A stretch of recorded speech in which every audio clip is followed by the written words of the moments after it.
della quantità di rifiuti Un prodotti rapporto tra sembra luci e ombre per le soprattutto città venete, quello di Legambiente sulle performance ambientali.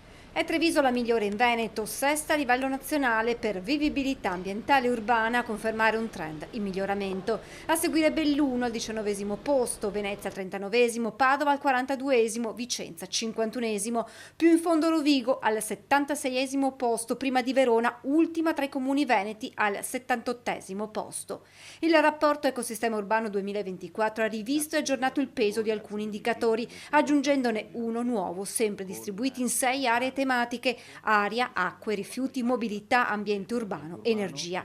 Città venete tra alti e bassi a seconda degli indicatori presi in considerazione. Se guardiamo alle performance di Treviso, prima tra le città venete nella classifica nazionale, vediamo che occupa la 18ª posizione per i rifiuti prodotti, seconda per raccolta differenziata, salita nel 2023 all'87,1% e ancora nona per le piste ciclabili con 27 metri ogni 100 abitanti.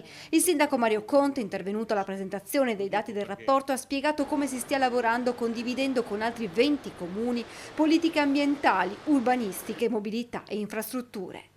Tutto ciò che può concretamente migliorare le condizioni ambientali del nostro territorio, quindi non parlo più della mia città, ecco, noi lo stiamo mettendo in rete. Lo sforzo che stiamo facendo, ha spiegato ancora Conte, è di non pensare a politiche ambientali come ad una restrizione, ad una violazione, ma ad un'opportunità che viene data alle future generazioni. Investiamo sulla cultura ambientale invece che sulle sanzioni.